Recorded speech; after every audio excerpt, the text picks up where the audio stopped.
হিন্দু নেতা, পুরোহিত, হিন্দু ধর্মের যাজক, তাদের পণ্ডিত আমাদের রাসূল সাল্লাল্লাহু আলাইহি ওয়াসাল্লামকে নিয়ে ব্যঙ্গ করেছে, কটূক্তি করেছে, ইসলাম ধর্ম নিয়ে বিভিন্ন আজে বাজে মন্তব্য করেছে। এগুলো তো তারা করেছেই, পাশাপাশি ভারতের পার্লামেন্ট থেকে কয়েকজন সদস্য এটাকে সাপোর্ট করেছে, সমর্থন দিয়েছে। আমরা এই ভারতের বর্তমান যারা রাজনৈতিক, যারা এই যে বিজেপি, যারা এই রাসূল সাল্লাল্লাহু আলাইহি ওয়াসাল্লামের শান মানকে নিয়ে যারা ছিনিমিনি করতেছে, খেলা করতে চায়, তাদেরকে হুঁশিয়ার করতে চাই, সাবধান করতে চাই। আমাদেরকে গাজওয়াতুল হিন্দের দিকে ত্বরান্বিত করবেন না। আমরা তাদের এই ইসলাম বিদ্বেষী, রাসূল সাল্লাল্লাহু আলাইহি ওয়াসাল্লাম বিদ্বেষী কথাবার্তার মনোভাবের তীব্র নিন্দা এবং প্রতিবাদ জানাই। আমরা তাদেরকে ধিক্কার জানাই। আল্লাহর রাসূল সাল্লাল্লাহু আলাইহি ওয়াসাল্লাম হচ্ছেন সর্বকালের সর্বশ্রেষ্ঠ মহামানব। তিনি সাইয়্যিদুল কাউনাইন ওয়াস সাকালাইন আল ফারিকাইন মিন আরাবি ওয়া মিন আজাম। তিনি এই পৃথিবীর এবং মৃত্যুর পরবর্তী সময়েরও তিনি বাদশা, শাহানশাহ। তিনি আরব এবং আজম, অর্থাৎ আরব এবং অনারবি সকলের বাদশা। আল্লাহ রাব্বুল আলামিন তাকে এই সম্মান দিয়েছেন, এই ক্ষমতা দিয়েছেন, এই পাওয়ার দিয়েছেন। আল্লাহ নিজে বলছেন, রাফা'না লাকা যিকরাক, আমি আপনার সম্মানকে, আপনার জিকিরকে, আপনার আলোচনাকে সমুন্নত করলাম। এই কাফের, নাস্তিক, বেঈমান হিন্দুস্তান, তারা রাসূলের শানে কটূক্তি করে, অথচ আল্লাহ বলছেন রাফা'না লাকা যিকরাক, হে রাসূল আমি আপনার সম্মানকে উন্নতি করলাম, একদম উন্নতি চূড়ায় নিয়ে গেলাম, আপনার আলোচনাকে সমুন্নত করলাম। আল্লাহর রাসূল সাল্লাল্লাহু আলাইহি ওয়াসাল্লামের আলোচনা চলছে, চলবে ইনশাআল্লাহ। তিনি ছিলেন সর্বশ্রেষ্ঠ এবং সর্বশেষ মহামানব, নবী এবং রাসূল। আজকে আমরা তাকে নিয়ে কথা বলবো। আজ 23শে রবিউল আউয়াল 1446 হিজরি, অর্থাৎ এই মাসে আল্লাহর রাসূল সাল্লাল্লাহু আলাইহি ওয়াসাল্লাম জন্মগ্রহণ করেছিলেন। 12ই আশ্বিন 1431 বঙ্গাব্দ, 27শে সেপ্টেম্বর 2024 খ্রিস্টাব্দ। আজকের আলোচনার বিষয় হচ্ছে আখলাকুন নবী সাল্লাল্লাহু আলাইহি ওয়াসাল্লাম। রাসূল সাল্লাল্লাহু আলাইহি ওয়াসাল্লামের চরিত্র। আল্লাহর রাসূল সাল্লাল্লাহু আলাইহি ওয়াসাল্লামের চরিত্র, ক্যারেক্টার অফ প্রফেট সাল্লাল্লাহু আলাইহি ওয়াসাল্লাম। যে রাসূল সাল্লাল্লাহু আলাইহি ওয়াসাল্লামের চরিত্র কেমন ছিল, তার বৈশিষ্ট্য কেমন ছিলেন, প্রথমত আমাদেরকে জানতে হবে চরিত্রটা কি, ক্যারেক্টার কি। মা মা'আনাল আখলাক, আখলাকটা কি? What do you mean by character? তুমি ক্যারেক্টার বলতে কি বোঝো, কি জানো? চরিত্রটা কি?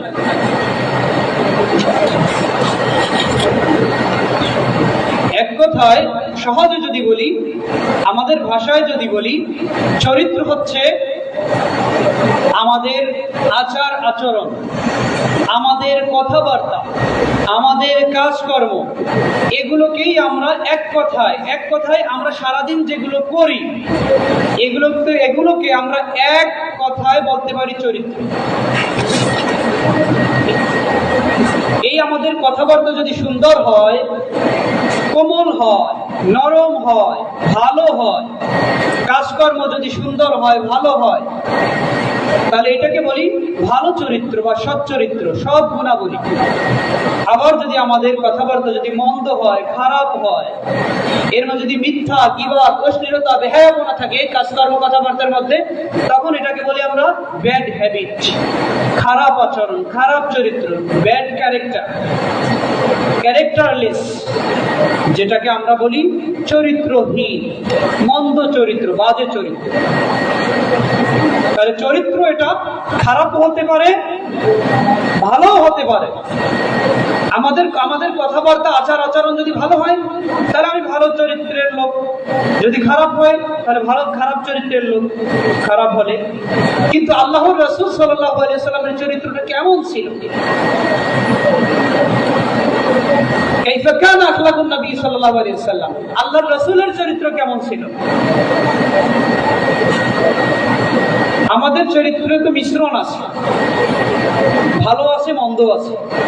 আমরা ভালো কথাও বলি, মন্দ কথাও বলি, ভালো কাজও করি, খারাপ কাজও করি।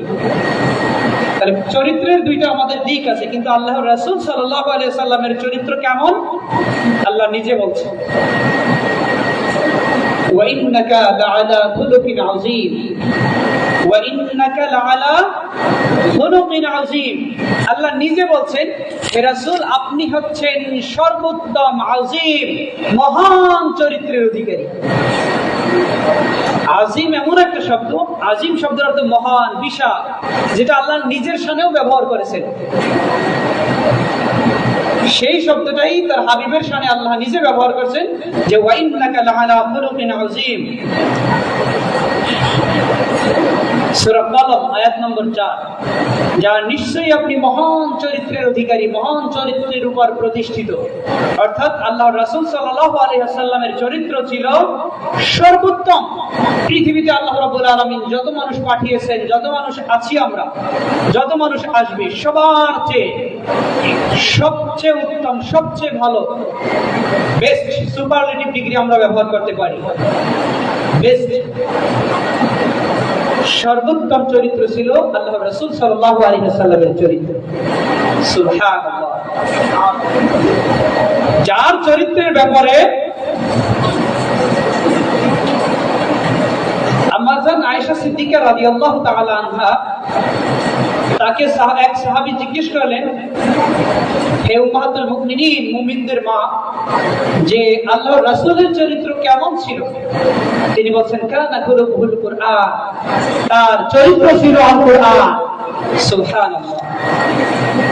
অর্থাৎ কুরআনে আমরা যা পড়ি, যা দেখি, যা পাই, এর বাস্তব নমুনা, বাস্তব উদাহরণ, বাস্তব প্র্যাকটিক্যাল ব্যাখ্যা, উদাহরণ, এক্সাম্পল ছিলেন আমাদের রাসূল আরবি সাল্লাল্লাহু আলাইহি ওয়াসাল্লাম। কুরআন বুঝতে হলে রাসূল সাল্লাল্লাহু আলাইহি ওয়াসাল্লামের সিরাত সুরাতকে ধারণ করতে হবে, তার জীবনী পড়তে হবে, তাকে অনুসরণ করলেই কুরআনকে অনুসরণ করা হবে। এই কারণেই আল্লাহ রাব্বুল আলামিন নিজেই বলছেন, মাইয়ুতিউর রাসূল ফাকাদ আতা আল্লাহ, যে ব্যক্তি রাসূলের আনুগত্য করলো সে যেন আল্লাহরই আনুগত্য করলো। সুবহান।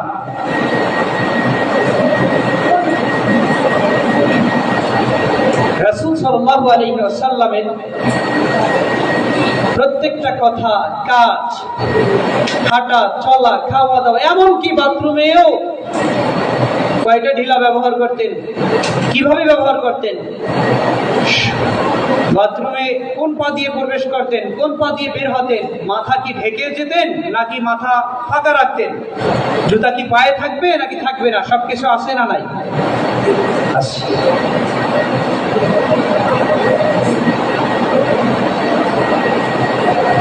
আল্লাহ রাব্বুল আলামিন সূরা আহজাবের 21 নম্বর আয়াতে বলছেন, লাকাদ কানা লাকুম ফি রাসূলিল্লাহি উসওয়াতুন হাসানাহ লিমান কানা ইয়ারজুল্লাহা ওয়াল ইয়াওমাল আখির ওয়া যাকারাল্লাহা কাসীরা। আল্লাহ বলছেন, লাকাদ কানা লাকুম ফি রাসূলিল্লাহি উসওয়াতুন হাসানাহ,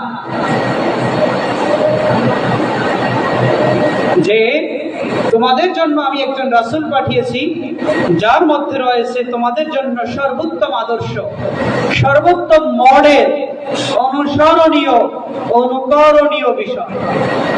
অর্থাৎ আল্লাহর রাসূল সাল্লাল্লাহু আলাইহি ওয়াসাল্লাম আমাদের জন্য হচ্ছেন উসওয়াতুন হাসানা, বেস্ট মডেল, উত্তম অনুসরণীয় অভিভাবক। কার জন্য? লিমান কানা ইয়ারজুল্লাহ ওয়াল ইয়াউমাল আখির, যে ব্যক্তি আল্লাহকে পেতে চায় এবং আখিরাতকে পেতে চায় তার জন্য। ওয়া যাকারাল্লাহ কাসীরা, এবং আল্লাহকে বেশি বেশি স্মরণ করে।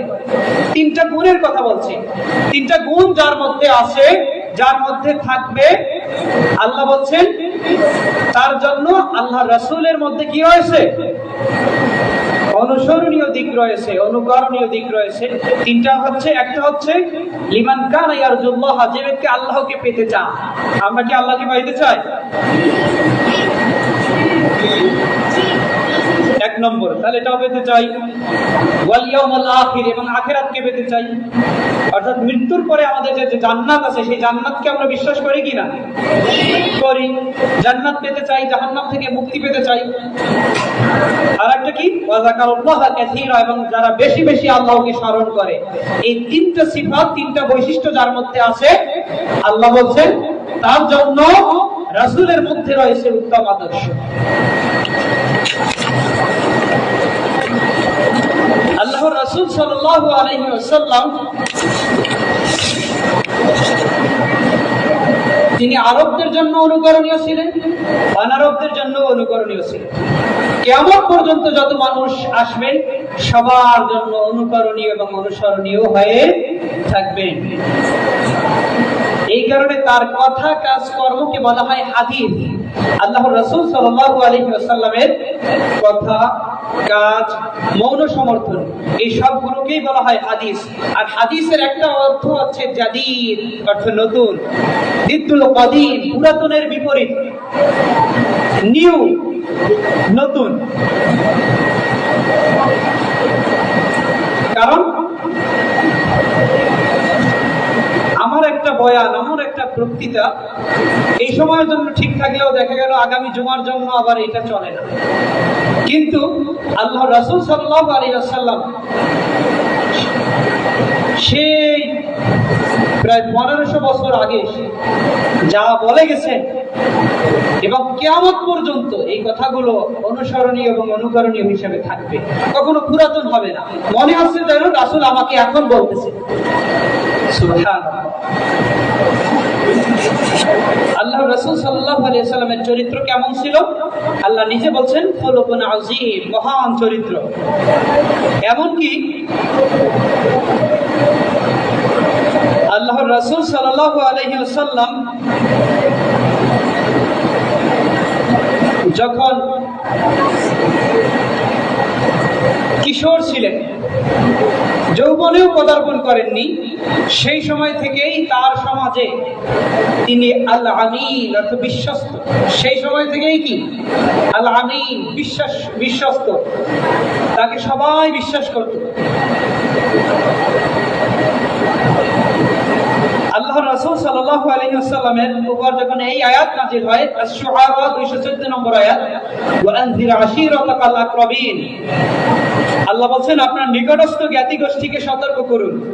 আপনার আশেপাশের যারা আছে, আপনার সমাজের যারা আছে, গোষ্ঠীর যারা আছে, নিকটবর্তী যারা আছে, তাদেরকে সতর্ক করুন। তখন এই আয়াত নাযিলের পর আল্লাহ রাসূল সাল্লাল্লাহু আলাইহি ওয়াসাল্লাম সাফা পাহাড়ে ওঠেন। আপনারা নাম শুনছেন না? ইন্নাস সাফা ওয়াল মারওয়া মিন শাআইরিল্লাহ, যে দুইটা পাহাড়, একটা আছে সাফা আর একটা কি মারওয়া। এটা কি করতে হয়? হাজীদেরকে কি করতে হয়? সওয়ার করতে হয়, প্রদক্ষিণ করতে হয়। এই সাফা মারওয়ায় উঠে আল্লাহ রাসূল সাল্লাল্লাহু আলাইহি ওয়াসাল্লাম কি করলেন? সবাইকে ডাকলেন, আশেপাশে সবাইকে ডেকে বললেন বিপদ বিপদ। এই কথা বলার পর কুরাইশের লোকেরা ওই সাফা পাহাড়ের পাদদেশে সবাই একত্রিত হয়েছেন।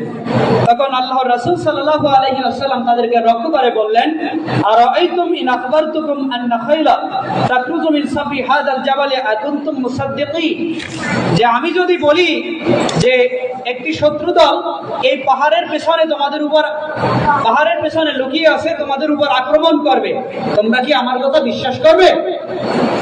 তখন তারা সমস্বরে একযোগে বলছে ক্বালু মা জাররাবনা আলাইকা কাযিবা, আমরা আপনাকে কখনো মিথ্যা বলতে শুনি নাই।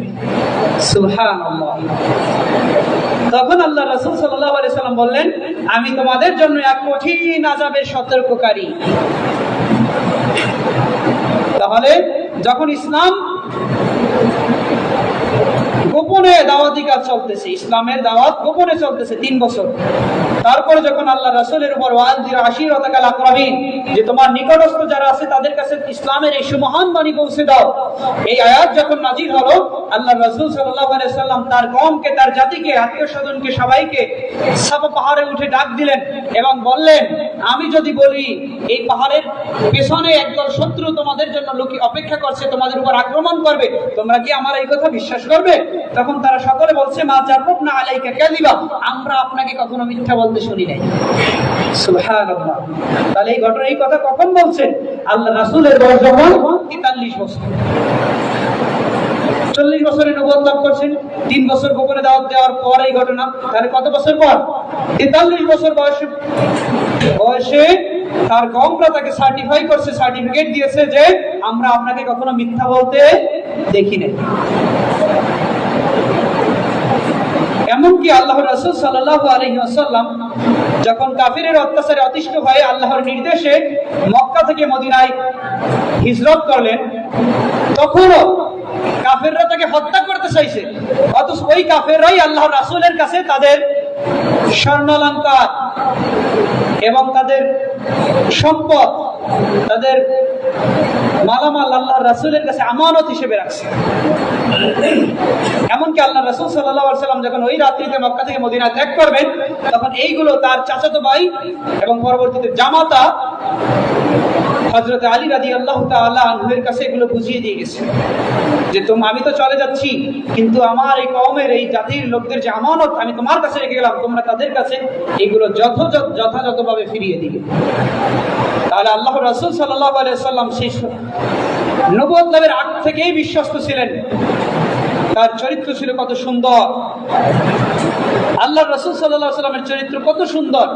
তিনি সবার সাথে হাসি মুখে কথা বলতেন, ছোটদের সাথে যেভাবে মিশতেন, বৃদ্ধদের সাথে, তার সমবয়সীদের সাথেও।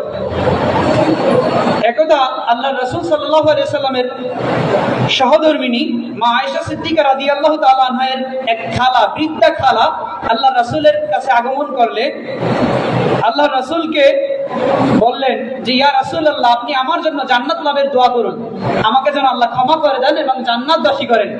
তখন আল্লাহর রাসূল সাল্লাল্লাহু আলাইহি ওয়াসাল্লাম বলছেন যে কোন বৃদ্ধা জান্নাতে প্রবেশ করবে না, কোন বৃদ্ধা জান্নাতে প্রবেশ করবে না। আমি কিন্তু সূরা ওয়াকিয়ার তাফসীর করতেছি এবং মিশকাতের হাদিস বর্ণনা করতেছি যে কি বলছেন, কোন বৃদ্ধা জান্নাতে প্রবেশ করবেন না। এ কথা শুনে ওই যে তার কি হয়, খালা শাশুড়ি হয়। তাহলে আল্লাহ রাসূলের কি হয়? খালা শাশুড়ি হয়। যেহেতু আয়েশা সিদ্দিকা রাদিয়াল্লাহু তাআলা আনহার খালা, তাহলে কি হয়? রাসূলের খালা শাশুড়ি। তাহলে খালা শাশুড়ি কি করেছেন? কান্না শুরু করেছেন, যেহেতু বৃদ্ধা, যে হায় হায় আমি জান্নাতে যেতে পারবো না, কি অপরাধ করলাম। তখন আল্লাহ রাসূল সাল্লাল্লাহু আলাইহি ওয়াসাল্লাম তাকে বললেন, তুমি কি কুরআনের এই আয়াত পড়ো নাই? সূরা ওয়াকিয়া 35 থেকে 38, ইন্না আনশানাহুন্না ইনশাআ ফাজআলনাহুন্না আবকারা উরবান আতরাবা লিআসহাবিল ইয়ামিন। সুবহানাল্লাহ। আল্লাহ বলছেন যে আমি জান্নাতি নারীদের বিশেষ রূপে সৃষ্টি করেছি। দুনিয়াতে যেভাবে সৃষ্টি করেছেন এইভাবে কি জান্নাতি মহিলাদেরকে সৃষ্টি করবেন? না। আল্লাহ নিজে বলছেন আমি জান্নাতি নারীদেরকে বিশেষ রূপে সৃষ্টি করেছি, অতঃপর তাদের চিরকুমারী করেছি। চিরকুমারী মানে কি? চিরকুমারী, যে কখনো বৃদ্ধ হবে না বা বৃদ্ধা হবে না, বয়স বাড়বে না। সুবহানাল্লাহ। জান্নাতে যারা যাবে তাদের কি হবে না? বয়স বৃদ্ধি পাবে না, বয়স বাড়বে না। আল্লাহ বলছেন উরবান আতরাবা, সদা সোহাগিনী, সমবয়স্কা স্ত্রীরা হবে। এই জান্নাতবাসী পুরুষদেরকে যে স্ত্রী দেয়া হবে, হুর দেয়া হবে, তারা হবে সোহাগিনী, স্বামীকে খুব আদর যত্ন করবেন। এবং বলছেন সমবয়স্কা, বয়স সমান্তরাল থাকবে, সমান থাকবে। আল্লাহ বলছেন এখন এই স্ত্রীরা, এই হুররা কাদের জন্য? আল্লাহ বলছেন লিআসহাবিল ইয়ামিন, ডানপন্থীদের জন্য, বামপন্থী না। ওই যে রাম বাম যারা আছে, বামপন্থী, যারা কোরআনের বিপক্ষে যায়, কোরআনের রাজপথ যারা কায়েম করতে চায়, তাদের বিরোধিতা করে, তাদের না। আল্লাহ বলেন লিয়াসহাবিল ইয়ামিন, ডানপন্থীদের জন্য। যারা কোরআনকে নিজের ব্যক্তিগত জীবনে প্রতিষ্ঠা করতে চায়, পরিবারে প্রতিষ্ঠা করতে চায়, সমাজে বাস্তবায়ন করতে চায়, ইসলামী হুকুমত দিন কায়েমের প্রচেষ্টায় নিজের জীবনকে বিলিয়ে দিতে চায়, জান এবং মাল কুরবান করে যারা সমাজে রাষ্ট্রীয় ইসলাম প্রতিষ্ঠা করতে চায়, যে দলই হোক না কেন, যে ব্যক্তি হোক না কেন, সে হচ্ছে লিয়াসহাবিল ইয়ামিন, সেই হচ্ছে ডানপন্থী দল। সুবহানাল্লাহ। সুতরাং আমরা কোন লিয়াসহাবিল ইয়ামিনের কথা বলছি, লিয়াসহাবিশ শিমাল বলা হয় না। যারা কোরআনের বিপক্ষে অবস্থান করে, যে দলই হোক না কেন, আমার বাবার দল হতে পারে, আমার মামার দল হতে পারে, আমার চাচার দল হতে পারে, আমি আজীবন সেই দল করতে পারি। আমরা আজকেই তালাক দিলাম, আমরা আজকেই সেই দল পরিত্যাগ করলাম। আল্লাহ বলছেন লিয়াসহাবিল ইয়ামিন, এই হুর হবে, এই জান্নাত হবে জান্নাতীদের জন্য। কাদের জন্য? লিয়াসহাবিল ইয়ামিন, ডানপন্থীদের জন্য। যারা কোরআনের দল করে, ইসলামী দল করে। যে কথা সৈয়দ আবুল আলা মওদুদী রাহিমাহুল্লাহ অনেক আগেই বলে গেছেন, যে আমি বলছি না আপনারা আমার দল করেন, আমার দল যদি আপনার পছন্দ না হয়, আপনি খোঁজ করেন, দেখেন ভালো কোন ইসলামী দল পান কিনা, সেই দল করেন। যদি কোন ইসলামী দল এই পৃথিবীর বুকে না থাকে, আপনি নিজে প্রতিষ্ঠা করেন। কিন্তু তবু আপনাকে ইসলামী দল করতে, কোরআন এবং সুন্নাহ এই পৃথিবীর বুকে বাস্তবায়ন করতে আমি বাধ্য বাধ্য বাধ্য। এটাই সত্য। কোরআনের যেভাবে পড়া ফরজ, নামাজ যেভাবে পড়া ফরজ, হজ করা যেভাবে ফরজ, ইসলাম প্রতিষ্ঠার আন্দোলনে শরীক হওয়া, এই মনোবাসনা থাকা আপনার আমার জন্য ফরজ। আল্লাহ রাসূল সাল্লাল্লাহু আলাইহি ওয়াসাল্লাম সরাসরি 27টি যুদ্ধের নেতৃত্ব দিয়েছেন, লিডারশিপ তিনি নেতৃত্ব দিয়েছেন। 27টি যুদ্ধের নেতৃত্ব দিয়েছেন। গাজওয়ায়ে বুয়া থেকে শুরু, আমরা তো অনেকে নামই শুনি নাই। গাজওয়াতুল বদর জানি, গাজওয়াতুল বুয়া বা আবুয়া এটা নামই শুনি না। সর্বশেষ অভিযান ছিলেন গাজওয়াত তাবুক অভিযান, যার আলোচনা আল্লাহ রাব্বুল আলামিন কুরআনেও বর্ণনা করেছেন। এই যে তাবুকের, বদরের, উহুদের কত আলোচনা, আল্লাহু আকবার। তাহলে লিয়াসহাবিল ইয়ামিন বলা হয় যারা কোরআনকে বাস্তবায়ন করতে চায়। এই যে কোরআনের বাগাত, এই যে কোরআনের ছাত্রদেরকে যারা ভালোবাসে, তাদেরকে বলা হয় আসহাবুল ইয়ামিন। আর এই যারা জান্নাতবাসী হবে, তাদের বয়স 30 থেকে 33 এর মাঝামাঝি স্বাভাবিকভাবে থাকবে। রাসূল সাল্লাল্লাহু আলাইহি ওয়াসাল্লামের উত্তম চরিত্র সম্পর্কে বলছেন, আকমালুল মুমিনিনা ঈমানান আহসানুহুম খুলুকা, যাদের চরিত্র উত্তম তারাই পূর্ণ ঈমানদার। পরিপূর্ণ মুসলমান কারা, পরিপূর্ণ মুমিন কারা, এর সংজ্ঞায় আল্লাহর রাসূল নিজে বলছেন, যার চরিত্র যত উত্তম তার ঈমান তত পরিপূর্ণ। মানুষ দুই কারণে জান্নাতে অথবা জাহান্নামে যাবে। আল্লাহ রাসূল সাল্লাল্লাহু আলাইহি ওয়াসাল্লাম বলেন যে, আল্লাহ রাসূলকে প্রশ্ন করা হলো যে কোন জিনিস মানুষকে জান্নাতে বেশি প্রবেশ করাবে, নিয়ে যাবে। আল্লাহ রাসূল সাল্লাল্লাহু আলাইহি ওয়াসাল্লাম বলছেন, তাকওয়াল্লাহি ওয়া হুসনুল খুলুক, আল্লাহর ভীতি, আল্লাহর ভয়, তাকওয়া।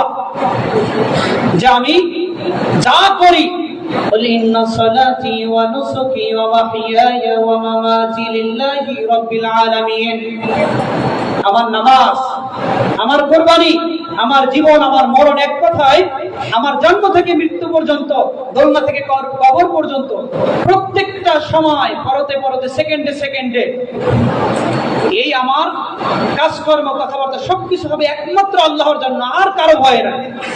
আমরা এখানে অবস্থান করছি, সিসিটিভি ক্যামেরা আছে, এ ভয় না। প্রশ্ন সুপার স্যার দেখতেছে, গোলক স্যার দেখতেছে, প্রিন্সিপাল স্যার দেখতেছেন, এদের ভয়, এদের জবাবদিহিতার কারণে না। আমি চাকরি করতেছি, আমি এখানে আমার আমানতদারিতা আমি রক্ষা করবো একমাত্র আল্লাহর জন্য, আল্লাহর ভয়। তখন নিজের মধ্যে যেভাবে আত্মতৃপ্তি পাওয়া যাবে, কাজটাকে আমার কষ্টও মনে হবে না। নতুবা আমি যদি আমার সিনিয়রের ভয়ে সবসময় কাজ করি অথবা তাকে দেখানোর জন্য করি, তাহলে কাজে যেভাবে অনীহা আসবে, কষ্টও হবে, তেমনি আখিরাতেও ফল পাবো না, দুনিয়াতেও পাবো।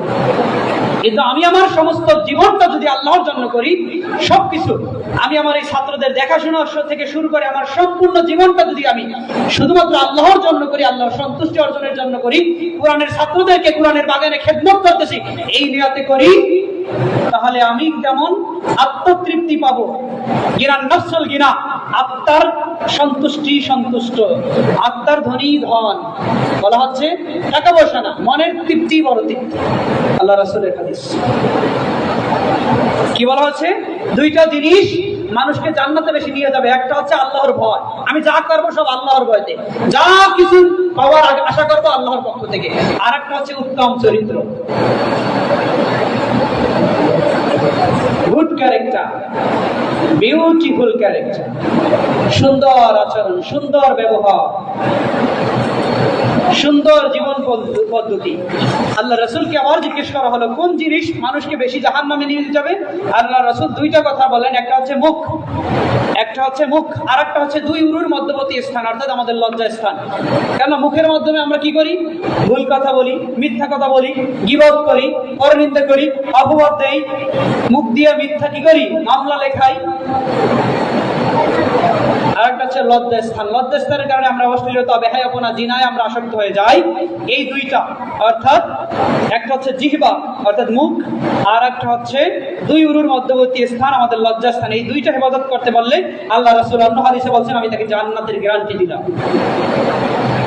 আল্লাহ রাসূল সাল্লাল্লাহু আলাইহি সাল্লাম কোমল আচরণের সৌন্দর্য সম্পর্কে বলছেন, ইন্না রিফকা লা ইয়াকুনু ফি শাইইন ইল্লা জানাহু ওয়া লা ইউনজাউ মিন শাইইন ইল্লা শানাহু। কোমলতা যেখানেই থাকবে সেটাই হবে সৌন্দর্যমণ্ডিত, আর যেখান থেকে তা উঠিয়ে নেওয়া হবে সেটাই হবে দোষমুক্ত। অর্থাৎ আমরা এক কথায় বলতে পারি, কোমলতা যেখানে সৌন্দর্য সেখানে, মানে কোমল ব্যবহার, কোমল আচরণ। এই কারণে আল্লাহ রাব্বুল আলামিন আল্লাহর রাসূলকে বলছেন, ফাবিমা রাহমাতিন মিনাল্লাহি লিনতা লাহুম ওয়ালাউ কুনতা ফাজ্জান গালিজাল কলব লানফাদ্দু মিন হাওলিক। আপনি আল্লাহর রহমতে আপনার যারা সাহাবী আছে এবং আশেপাশে যারা আছে, আপনি তাদের উপর কোমল হৃদয়ের হতে পেরেছেন। নতুবা আপনি যদি কঠিন হৃদয়ের হতে, সবকিছুতেই ধমক, সবকিছুতেই কি ধমক, গরম মেজাজ, এভাবে যদি হইতেন, আল্লাহ নিজে বলছেন লানফাদ্দু মিন হাওলিক, তাহলে আপনার আশেপাশে যারা আছে, আপনার অধীনস্থ যারা আছে, আপনার কাছ থেকে ভেগে যাইতো, পালিয়ে যেত, সরে যাইতো, আপনাকে তোয়াক্কা করতে। তাহলে আল্লাহ রাসূলের চরিত্র কত সুন্দর ছিল, কোমল ব্যবহার। আমার অধীনস্থরা আমার কাছে যদি সবসময় যদি গরম মেজাজ,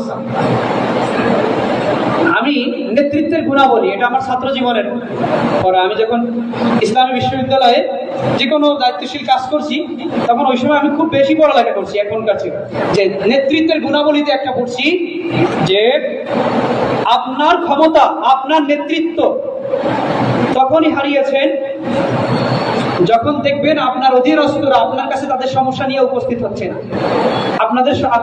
তাদের সমস্যা বলতে ভয় পায়, হেজিটেশন, এই ধরনের ভাব চলে আসে, তখন মনে করবেন আপনি আপনার নেতৃত্ব হারিয়েছেন। সুতরাং আমরা যে যে দায়িত্বেই আছি না কেন, আমাদের আচরণ কোমল হওয়া চাই, নরম হওয়া চাই, সবসময় গরম না। আল্লাহ রাসূল অবস্থা ভেদে, কিন্তু স্বাভাবিক আচরণ ছিল, তার হৃদয় ছিল কোমল, দয়ালু মনোভাব ছিল। তাহলে আল্লাহ রাসূল যেমন নরম ছিলেন, আমাদেরকেও সেই গুণে গুণান্বিত হতে হবে। আল্লাহ রাসূল সাল্লাল্লাহু আলাইহি ওয়াসাল্লাম এইভাবে অনেক ঘটনা আছে, অনেক সাহাবীদের ঘটনা আছে, অনেক তাবীদের ঘটনা আছে। সর্বশেষ আমি একটা হাদিস বর্ণনা করে, আরবিতে একটা প্রবাদ আছে, সাহিবুল বাইতি বিমা আদরাফি, যে ঘরে কি আছে ঘরের মানুষই ভালো জানে।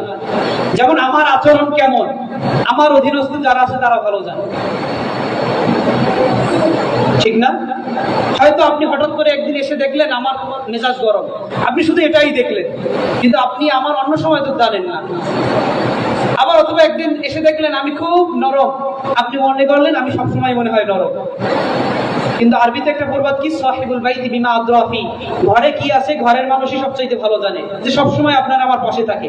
এই কারণে স্ত্রীর সার্টিফিকেট সবচাইতে গুরুত্বপূর্ণ হাদিসে আছে, কারণ সে আপনার গোপন প্রকাশ্য সব জানে।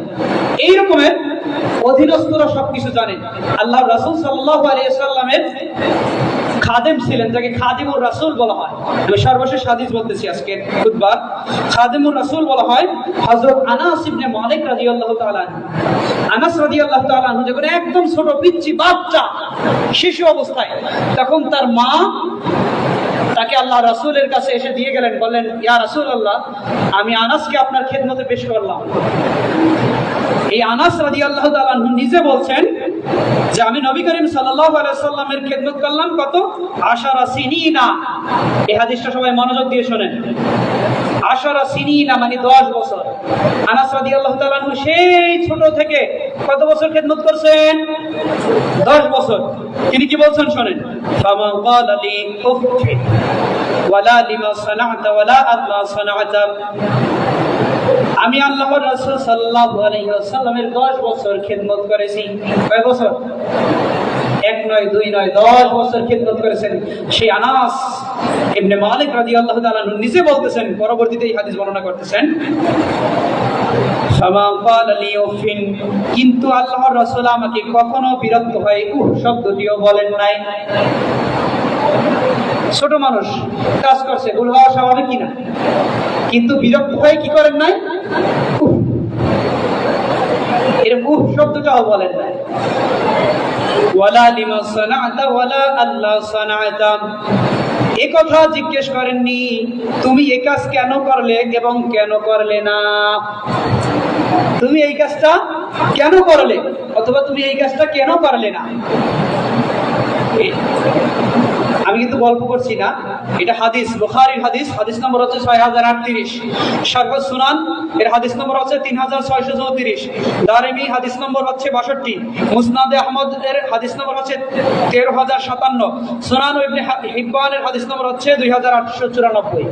বিভিন্ন আরো অনেক হাদিস গ্রন্থে আছে। এটা সহিহ বুখারী থেকে শুরু করে বিভিন্ন হাদিস গ্রন্থে এটা আছে যে আল্লাহর রাসূলের 10 বছর খেদমত করেছেন একজন ছোট সাহাবী, কিন্তু তার কোনো কথা এবং কাজে বিরক্ত হয়ে উফ শব্দটি বলেন নাই। এমনকি বলেন না তুমি এই কাজটা কেন করলে অথবা এটা কেন করলে না। এই ছিল আপনার রাসূল আরবি সাল্লাল্লাহু আলাইহি ওয়াসাল্লামের ক্যারেক্টার, এই ছিল আল্লাহর রাসূল সাল্লাল্লাহু আলাইহি ওয়াসাল্লামের আখলাক, এই ছিল আল্লাহর রাসূল সাল্লাল্লাহু আলাইহি ওয়াসাল্লামের চরিত্র। আমাদেরকে উচিত সেই চরিত্রবান হওয়া, আল্লাহর রাসূলকে পরিপূর্ণভাবে অনুকরণ করা। যে ব্যক্তি রাসূলের আনুগত্য করলো সে তো আল্লাহরই আনুগত্য করলো। আতিউল্লাহ ওয়া আতিউর রাসূল ওয়া উলিল আমরি মিনকুম, তোমরা আনুগত্য করো আল্লাহর, তোমরা আনুগত্য করো আল্লাহর রাসূলের। আল্লাহর বলতে কোরআনের, আল্লাহর রাসূলের বলতে সুন্নাহের হাদিসের। ওয়া উলিল আমরি মিনকুম, এবং তোমাদের যারা শাসক বর্গ আছে, আমির আছে, তোমাদের যারা সংগঠনের নেতা আছে, তোমাদের যারা দেশ পরিচালনাকারী ইসলামী যদি শাসক থাকে তাদের আনুগত্য করো, তাদের কথা শোনো। তোমরা যাদের অনুসরণ করো তাদের কথা শোনো। যারা কোরআন সুন্নাহ অনুযায়ী তোমাদের ডিরেকশন দেয়, দিক নির্দেশনা দেয়, তাদেরকে ফলো করো। তাহলে এই ছিল আল্লাহ রাসূল সাল্লাল্লাহু আলাইহি ওয়াসাল্লামের চরিত্র, কত সুন্দর। সে কোন বন্ধু বলো বড় বিশ্বস্ত, আহমদ বড় বিশ্বস্ত, আহমদ বড় বিশ্বস্ত। আমাদের নবী সাল্লাল্লাহু আলাইহি ওয়াসাল্লাম তিনি ছিলেন বিশ্বস্ত, তিনি আমাদের সবার জন্য অনুসরণীয়, অনুকরণীয়। তিনি শেষ সময় আমাদেরকে উম্মতি বলছেন। এমনকি কিয়ামতের ময়দানে যখন উঠানো হবে সবাই ইয়া নাফসি ইয়া নাফসি, এমনকি সমস্ত নবী রাসূলগণ ইয়া নাফসি বলবে, কিন্তু একমাত্র আমাদের নবী আলাইহিস সালাতু ওয়াস সালাম উম্মতের জন্য ব্যথিত হবে, চিন্তিত হবে, আল্লাহর কাছে সিজদায় পড়ে গিয়ে বলতে থাকবে, ইয়া উম্মতি, হে আল্লাহ আমার উম্মতের কি অবস্থা হবে। সুতরাং আমাদের সকলের উচিত আল্লাহর রাসূল সাল্লাল্লাহু আলাইহি ওয়াসাল্লামের পুঙ্খানুপুঙ্খ পরিপূর্ণ অনুকরণের মাধ্যমে এই দুনিয়া এবং আখিরাতে শান্তি এবং আখিরাতে জাহান্নাম থেকে মুক্তি লাভের মাধ্যমে চিরস্থায়ী আমরা যেন জান্নাত লাভ করতে পারি। আল্লাহ রাব্বুল আলামিন আমাদেরকে এই আজকের আলোচনা বুঝে আমাকে এবং আপনাদেরকে আমল করার তৌফিক দান করুন। আমা আলাইনা ইল্লাল বালাগ। আসসালামু আলাইকুম ওয়া রাহমাতুল্লাহ।